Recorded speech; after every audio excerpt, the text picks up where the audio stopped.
Halo semua, kembali lagi di F-Movie bareng saya. Di video kali ini kita bakal bahas film berjudul Ad Vitam. Jadi siap-siap ya, karena spoiler bakal langsung menghantam kalian seperti nggak ada ampun.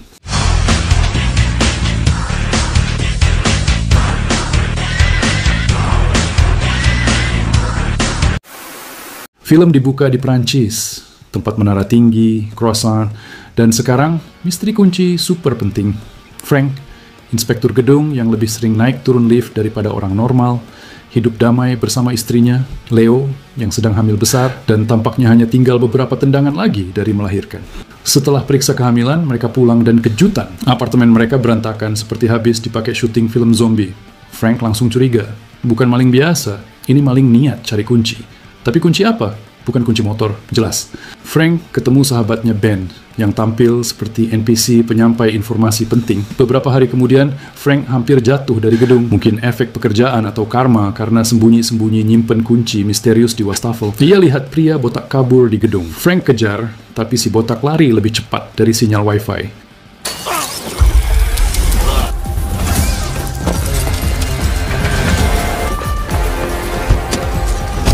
Botaknya mati di tangan pria lain yang lebih kejam, dengan rambut putih seperti tokoh anime yang pensiun dini dari kejahatan biasa. Frank pulang, lega Leo masih utuh. Tapi malamnya, ia nekat ke atas kayak superhero murung, cuman buat ngecek kunci yang ia sembunyikan di wastafel. Iya, di wastafel. Leo datang dan curiga, mungkin mikir suaminya punya hobi plumbing tengah malam. Tiba-tiba, boom, penjahat bertopeng masuk, ngacak-ngacak rumah lagi. Tapi Frank dan Leo ternyata bukan pasangan biasa. Mereka berantem macam aktor laga veteran, tapi jumlah musuh lebih banyak daripada undangan kondangan.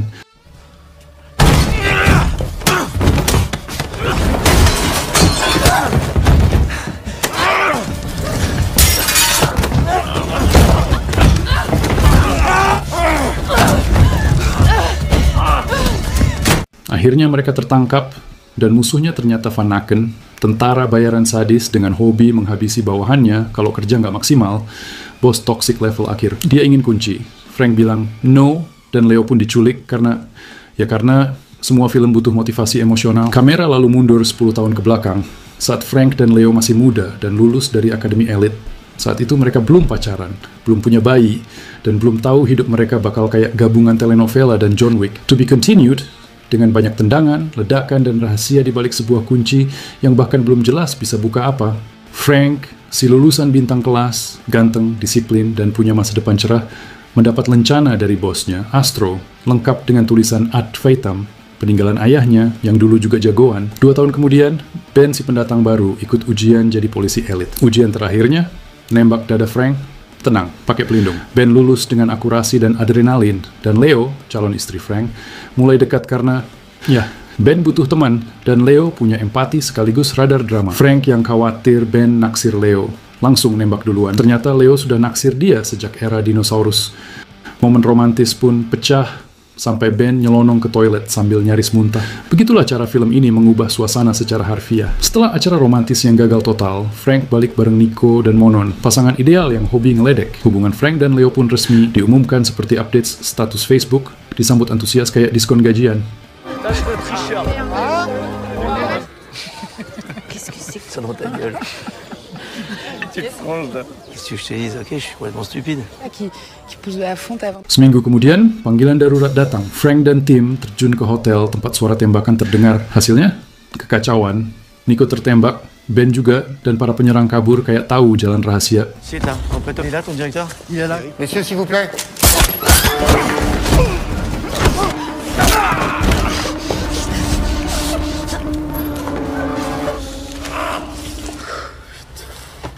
Frank digasak bosnya karena terlalu nekat tanpa nunggu perintah.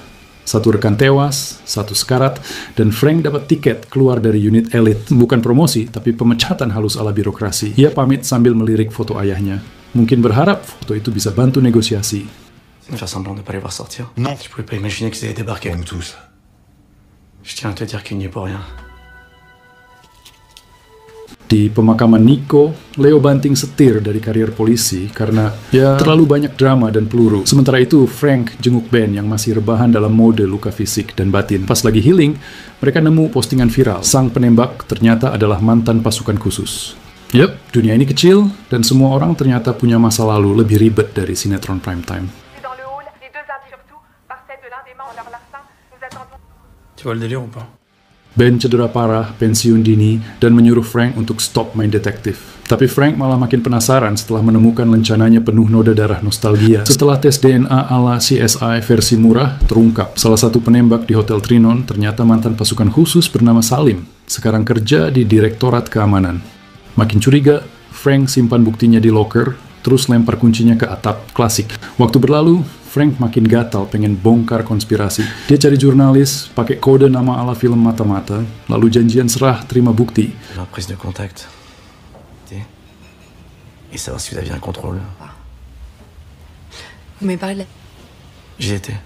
Je faisais partie du... Di sisi lain, para pejabat panik karena bukti itu bisa bikin hubungan diplomatik Prancis dan US rontok kayak kue kering. Solusinya? Ambil bukti, hapus Frank, dan paket lengkap. Van Aken, si penjahat premium, kini culik Leo. Frank bangun dari pingsan dan langsung dapat telepon ancaman. 4 jam, bawa bukti, atau Leo akan tamat. Nah, dan begitu saja, waktu terus berdetak dan konspirasi makin tebal dari croissant isi spionage. Vécusson, si à 4 tu as les indications pour nous retrouver. Empreinte. Tout le monde t'a vu. T'as quitté ton... Frank dijebak jadi buronan pakai sidik jarinya sendiri, padahal baru bangun tidur. Ia lari ke apartemen buat ambil kunci rahasia di wastafel, tapi malah disambut polisi dan kuncinya raib. Dengan skill parkur dadakan, dia kabur dan ngadu ke Ben. Ben, pensiunan tentatif, ngasih lencana cadangan. Frank, dengan ide kreatif dan sedikit darah, bikin lencana palsu rasa asli untuk menipu geng Van Aken. Mereka janjian di hutan, karena semua hal mencurigakan memang terjadi di hutan. Ben pasang alat pelacak kayak di film spionase, lalu ngumpet. Frank masuk jebakan.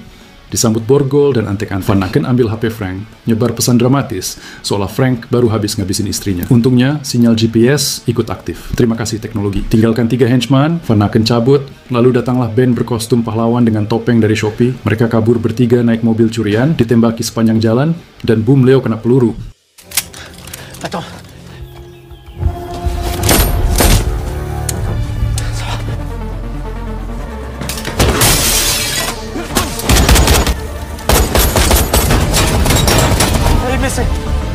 Belum cukup dramatis, ketubannya tampak pecah juga. Frank suruh Ben antar Leo ke rumah sakit, lalu loncat keluar mobil kayak di film aksi murahan tapi seru. Dia lawan para penjahat. Van Aken ikut ngejar pakai motor hutan. Sementara itu, di dalam mobil, Ben panik karena Leo makin pucat dan bayi tampaknya nggak sabar debut. Drama ini makin kaya rasa, campur thriller, action, dan persalinan dadakan.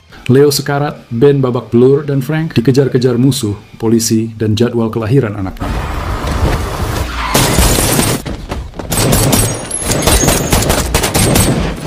Dalam momen, kenapa hidup saya seperti ini, Frank mencuri para motor milik petani tak berdosa dan terbang ke langit sambil menelepon, karena drama tak lengkap tanpa sinyal bagus di udara. Sementara Ben mencoba jadi sopir ambulans dadakan, Frank dari atas berperan sebagai GPS manusia.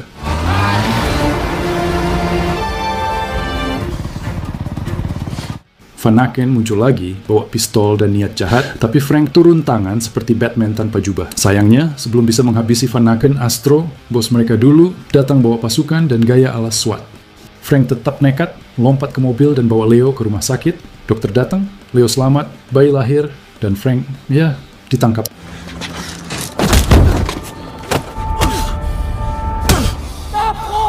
Lève les mains, Franck. Debout.